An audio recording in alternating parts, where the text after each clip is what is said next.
Bonjour, bon après-midi, bon début de semaine. Le Parti québécois propose de réduire de manière draconienne le nombre d'immigrants au Québec et dans toutes les catégories. Et est-ce que c'est nécessaire? En tout cas, à ce point-ci, on va se poser la question aujourd'hui. Où est-ce que ça va nuire même à l'économie du Québec? On va en parler avec Tasha Martine-Antonine, que je salue. Bonjour à vous trois. Bonjour, Gérald. On va regarder d'abord ensemble la proposition qui est faite par le Parti québécois qui veut faire passer le nombre d'immigrants temporaires de 600 000 à 300 000. Donc, immigrants temporaires de 600 000 à 300 000, donc en un seul mandat. Et parmi donc les immigrants temporaires, les travailleurs étrangers temporaires, on passerait de 270 000 à 40 000.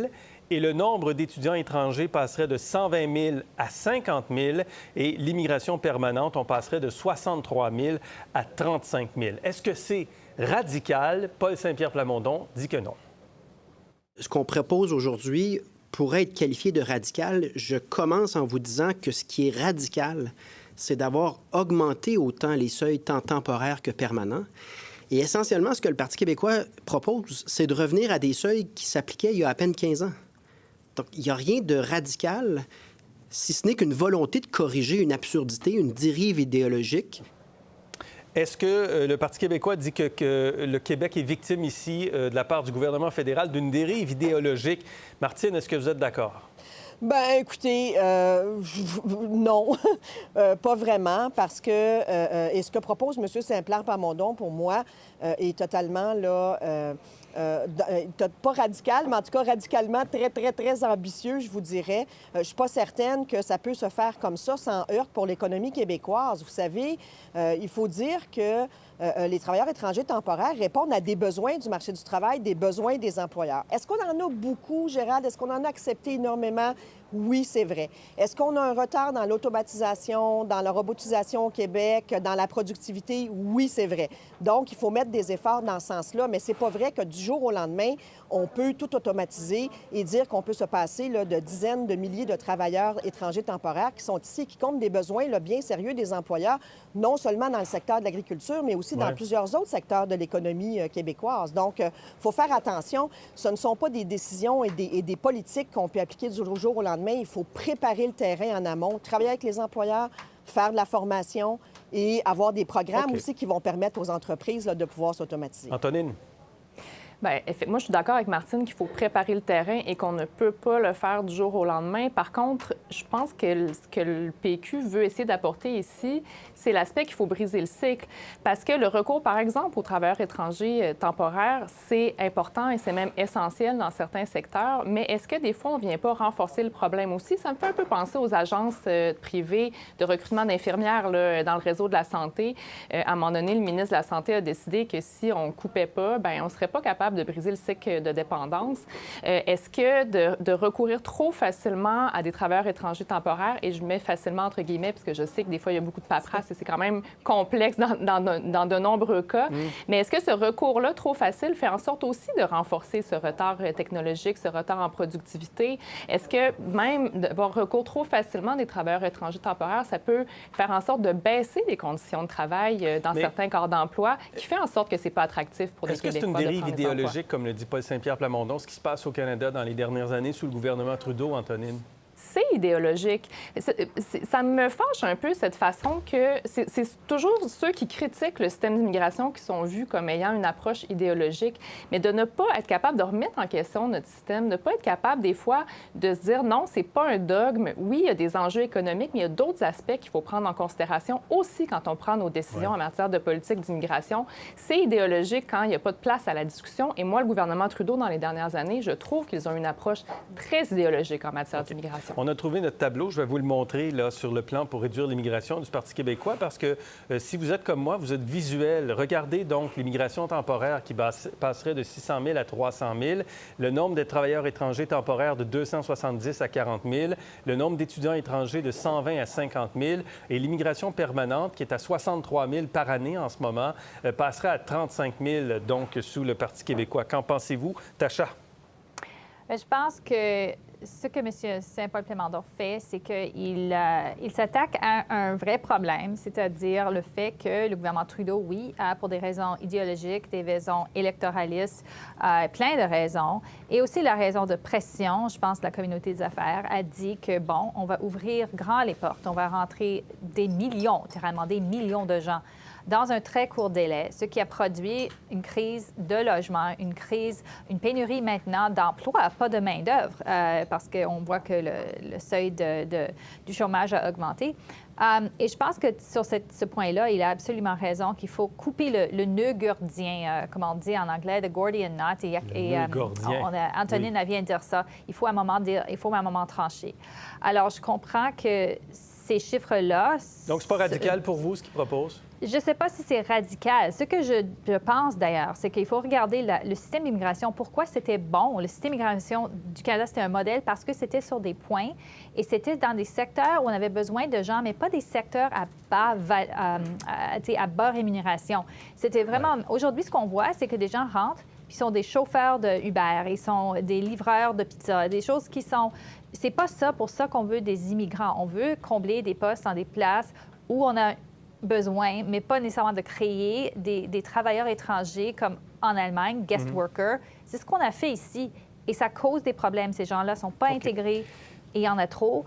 Et on a les répercussions aujourd'hui. La CAQ est malhonnête, a dit Paul Saint-Pierre Plamondon ce matin dans son approche de l'immigration au cours des dernières années. Jean-François Roberge dit que son gouvernement a plutôt agi de façon pragmatique. On l'écoute. Encore une fois, là, ils nous font la passe du coup de baguette magique. Là. Ils vont faire un référendum dont les Québécois ne veulent pas. Ils présument que les Québécois vont voter oui s'il n'y a rien de moins certain. Et là, comme ça, tout va être réglé. Nous, on a une approche qui est beaucoup plus pragmatique et qui fonctionne. Écoutez, on a fait fermer le chemin Roxham. On a réussi à faire imposer des visas maintenant aux Mexicains et aux Indiens. Est-ce que l'approche pragmatique de la CAQ est plus solide ou en tout cas fonctionne mieux que ce qui est proposé par le Parti québécois, qui nécessiterait peut-être l'indépendance du Québec, Martine et Antonine, là-dessus? Bien, écoutez, je pense qu'il y a plusieurs gestes qui ont été posés, effectivement. Puis c'est pas des gestes nécessairement non plus qui donnent des résultats là, demain matin. Il faut laisser le temps au temps de faire les choses. Il y a eu des modifications au programme Travailleurs étrangers temporaires qui ont été apportées au niveau fédéral. Ça, il y en a qui viennent de rentrer en vigueur là, à la fin septembre. Donc, laissons le temps là, à ces mesures-là de créer leur effet. Cela étant dit, Gérald, je pense que c'est vrai qu'il faut préparer nos entreprises, qu'il faut préparer l'économie québécoise à se sevrer, là, comme le suggérait Antonine, à juste titre. Il y a un sevrage qui est nécessaire. Il y a un sevrage qui est nécessaire. Puis si on fait ça cold turkey, comme on dit, ça va être difficile et ça va faire mal. Alors, je pense qu'il y a un moyen plus doux d'opérer ce sevrage-là.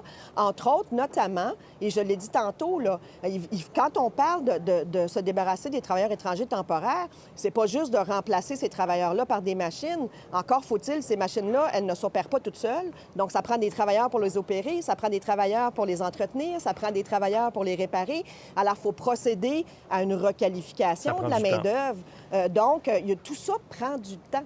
Et donc, on ne peut pas là, tirer la plaque du jour au lendemain et dire que ce ne sera pas sans conséquence. Est-ce que le plan de Paul Saint-Pierre Plamondon peut fonctionner sans faire l'indépendance, Antonine? Jusqu'à un certain point, il y a des choses qu'on peut faire comme Québec-province qui seraient quand même très utiles dans le plan qui a été présenté aujourd'hui. Et moi, je respecte cette approche que le PQ a apportée aujourd'hui, d'avoir un plan qui est vraiment dans sa globalité. On touche à tous les aspects, on apporte des arguments supplémentaires qui fait en sorte que le débat, un peu, il faut couper les seuils d'immigration, puis tout de suite, la communauté des affaires nous dit, ben non, ça va briser l'économie, puis là, il y a des gens qui se traitent de xénophobes. On va à un autre niveau, là. On apporte chacun, on va vers les programmes, on parle des travailleurs étrangers, on parle aussi des étudiants internationaux. On le fait dans la globalité. Je trouve qu'il y a un effort là, qui est intéressant, qui va pousser tous les autres partis aussi à prendre l'enjeu dans sa globalité parce que souvent, on est seulement dans les seuils et on fait des mesures un peu désincarnées les unes des autres. C'est vrai que la CAQ a fait beaucoup de choses depuis son arrivée au pouvoir en 2018 en immigration. Maintenant, peut-être qu'on est rendu à réparer le système et à le regarder plus dans un ensemble, et notamment avec l'immigration temporaire qui a été un peu balayée sous le tapis dans les dernières années. Oui, exactement. On n'en parlait presque pas. C'était comme l'éléphant dans la pièce. Puis là, aujourd'hui, enfin, on met toutes les statistiques sur la table. Paul Saint-Pierre Plamondon dit que si les Québécois ne font plus d'enfants, ou plus autant que par le passé, c'est en partie à cause de l'immigration. On l'écoute. L'un des facteurs déterminants pour ce taux de natalité, en fait, il y en a deux. Le logement, le niveau de service.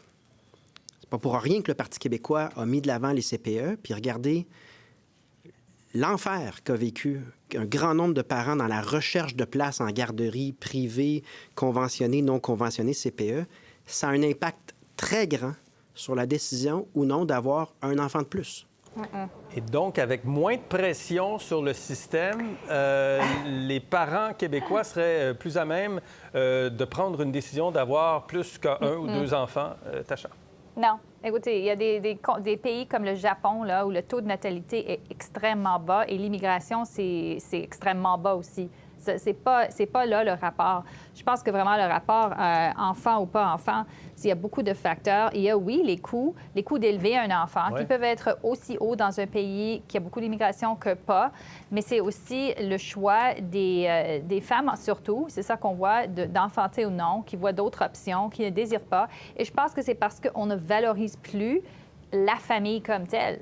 Quand on voit ça dans les médias, partout, les familles, c'est des lieux d'abus, des lieux horribles. On ne valorise pas l'idée de la famille. Pourquoi un jeune aujourd'hui dit, bon, je vais aspirer à faire une famille? Pourquoi on se pose la question comme société? C'est beaucoup plus large que simplement l'immigration. Un mot là-dessus, Antonine, sur ce que dit Paul Saint-Pierre Plamondon là-dessus. En fait, ce que Paul Saint-Pierre Plamondon amène aussi comme éclairage aujourd'hui avec ça, c'est de répondre à ce dogme que immigration égale économie, immigration égale démographie et qu'on ne peut pas sortir de ce dogme-là. Il veut apporter d'autres éclairages aussi et les conséquences d'avoir une immigration qui est trop forte pour notre capacité d'intégration, ça peut aussi avoir des conséquences sur le taux de natalité et sur la démographie en bout de ligne. Donc, je pense que c'est de cette manière-là qu'il faut interpréter ses propos, parce que c'est vrai que si on n'a pas de place en garderie, puis qu'on n'a pas accès à la propriété, puis qu'on n'a pas accès à un logement qui est plus grand, ça entre dans la balance. Oui, voilà. Exactement. Toujours en lien avec notre sujet, voici notre zone édito de ce lundi.